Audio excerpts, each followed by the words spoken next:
Hello there, and welcome to Doctor Who Radio Show. I'm That's the Way It Goes, and this is, well, it's no one, it's me, sitting alone in the void of never-ending time of love, he said in a sarcastic voice. Anyway, this is a review of Doctor Who, Hyde, written by Neil Cross. The 9th episode of the 7th series of Doctor Who. Now, it's actually split into half, so technically, as they say, it's season 7 part 2. Well, there we go then. The irony is, this is an episode which is one big homage to the 1970s. Yes, I love that word, homage. I remember once upon a time I bumped into a rather upper class bloke, and he said, "Oh my word, your homage is extremely good looking on you. You really do wonders with that homage." "Well, thank you, good sir. My homage was bought from Homages Us." "Oh, really? Well, it does your thing no end of good, my dear sir. How do we do it?" "Oh, well, I just get a bit of, hair gel from Homages Us, and, well, I don't want to brag, but, I then put some homage after shaving, well, I'm set to go and homage myself in the nightclub and pick up some whippersnappers, some nice toddy with my homage deodorant, and there we go. I'm homaging my way to the bedroom. Anyway, this is this is an entire episode, which is, well, it is a homage to the 70s, but the whole point is it's actually set in the mid-70s, 1974 to be precise. Now, it's a homage, there's that word again, to Doctor Who, Tomorrow's People, Quatermass, which I'll come to in a bit, and also even Blake 7 to a certain extent. The setup is a mansion owned by one Professor Alex Palmer, played by Douglas Scott, and his assistant, as the Doctor calls her, a companion, which is an old term that the Doctor has with, well, companions, and she's played by Jessica Raine. She plays Emma Grayling. And you got the whole sort of 1970s technology, really, sort of those big dishes, which would later become satellite dishes, trying to sort of pick up vibes and disturbances, a disturbance in the force, that sort of thing. Actually, that wasn't until 1976, 77, was it? "You have done well. Indeed, you have become as powerful as the Emperor has foreseen," and that sort of thing. Anyway, and you got these sort of data banks, which is all part of parapsychology, how to pick up ghosts, a sudden drop in temperature, which apparently will sort of determine whether the place is haunted. I mean, a huge drop in temperature from being, really warm to icy cold, and that's what they're there for. In fact, Professor Palmer has actually bought the entire mansion. Nobody wants to go towards it or near it or live in it. Even dotters don't. Dotters? That's a rather old term, isn't it? Yeah, well, never mind. And apparently, according to Neil Cross, originally his inspiration was none other than Dr. Quatermass, and in particular Nigel Keel, who wrote the Quatermass serials.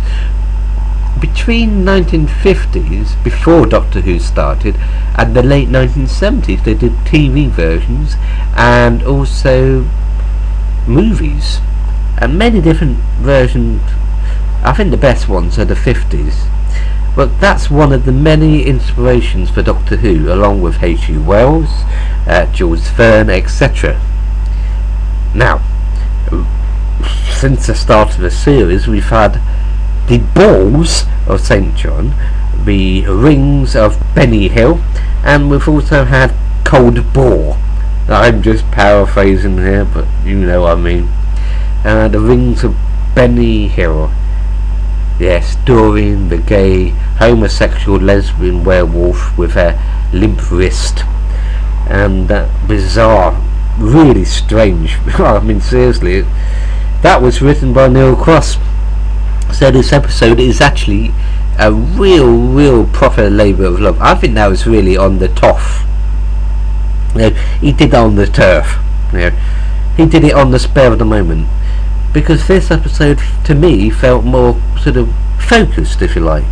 Now apparently he wanted to have Dr. Quatermass actually meet the Doctor in this episode from the Nigel Keel stories, the Quatermass experiment, etc. But unfortunately that wasn't possible due to copyright, which is a shame, because simply, I think many Doctor Who fans would know, Quatermass is basically a prototype for the Doctor, in the sense that he explores, he investigates, he uses logic and determination and pre-foreknowledge, and the Doctors turn up in a ghost-busting type way, and Dr. Palmer has done service in the Second World War. He's a very he's an unassuming person. He's not expecting any sort of thanks or anything, but he does have ghosts of the living in his own mind, never mind from the other side, ghosts of the past, that sort of thing. And what's more powerful, ghosts of the past or ghosts that haunt a mansion? Well, that's entirely up to you. What do you think? But curiously enough, he actually refers to having wartime service protecting the North Sea Allied convoys in the Second World War from German U-boats. Now, this was actually what the third Doctor, John Pertwee, did for real. Just like Patrick Troughton in the second Doctor, he actually served in the Second World War. So this is a reference not simply to a Doctor Who story, but also to John Pertwee himself, who in 1974 would have been in the last season of his time as the third Doctor. As for other references, there's also reference to the blue crystal of Metebetes 3, which was featured first in the Green Death, and also the planet of spiders, and also the Eye of Harmony, which was mentioned in the Five Doctors and also the Paul McGann TV movie, which is curious because Gallifrey, which oddly enough was actually originally mentioned for the first time in the Time Warrior, was destroyed. So the fact that he's got a piece of the Eye of Harmony, as he points out, a subset of the Eye of Harmony, seems rather telling. He's actually stored it on board his TARDIS, a sort of remnant of his planet, Gallifrey, in the same way that the legendary superhero Superman has the Fortress of Solitude, which is basically just Krypton, somewhere in the Arctic, etc. And it's rather telling. So many clues to 1974. You have, like I said, Metebetes 3. You have the character of Emma, who looks very much like Sarah Jane Smith in The Time Warrior. You have the entire 1974 setup, where the Second World War is becoming more and more sort of remembered. You had the World at War documentary. That was a big hit, and one of the first documentaries to actually interview many people involved in the Second World War, including the secretary of Hitler in one episode. I mean, seriously. The episode itself is a real return to the old-fashioned 1970s scares, and it's absolutely brilliantly written. Very good. So many things that you can pick out.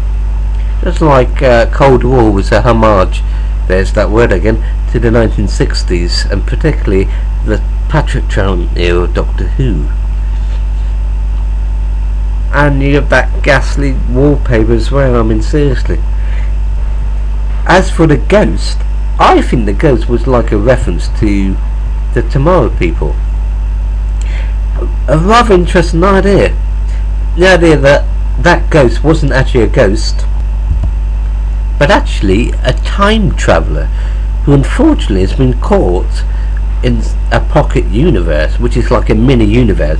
Now, anybody who knows about space and space theory, like Breakbeat Kev, will know that there are different types of universe. There's our universe, there's wormholes, singularities, dark matter, there's antimatter and also pocket universes, which exist from her point of view for seconds, but probably exist for hundreds, for thousands of years.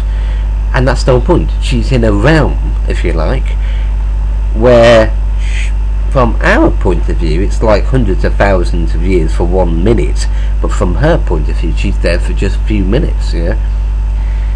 So somehow this time traveller unfortunately got caught in the slipstream or something like that of the pull, just in the same way that the planet can pull in an outside entity like a UFO, or a space probe can be pulled into the gravity of Mars or something like that, or even destroyed by the different atmosphere of that planet, Jupiter, Pluto, etc.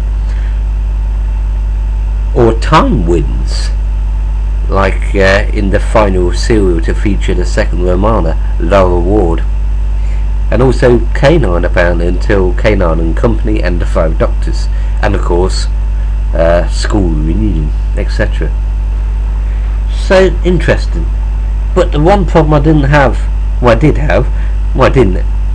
parallel universes, I might not have this problem with the episode in a different version of this review. The one problem I had with this episode was simply that, where's her time ship? How does she time travel? Is she like tomorrow's people? She can just appear and disappear with something on her wrist? Is she using a capsule like H.G. Wells? Or is she using a mini sort of time worm?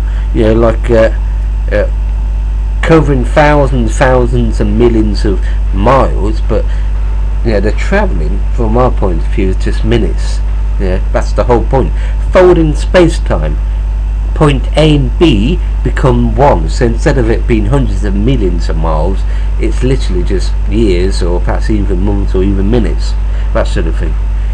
And she looked like one of the people from Delta Man, Banner and the Delta Man. She looked like that. That was wearing the same sort of white clothes, I thought.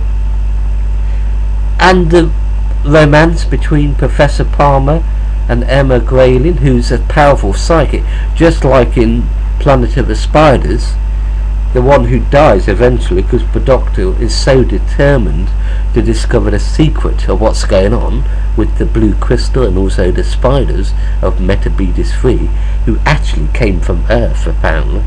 They crash landed just like the time traveller did.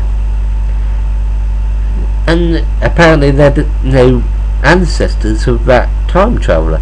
So a timey-wimey cause and effect time travel element. Someone who seems completely removed from it in time and appearance is actually several hundred years later going to be the first human time traveller. Maybe the one who's inspired the time travelling gorillas of Day of the Daleks. Another John Pertwee story. So a very good homage to the 1970s, and I was scared sometimes by it and rather fascinated. The only thing I didn't like about it was the cockiness of both the Doctor and Clara. But Breakbeat Kev and many others have said that there's a mystery behind Clara Oswin, and I think even the Doctor's starting to get rather suspicious of her. Anyway, the next episode is Journey to the Centre of the TARDIS.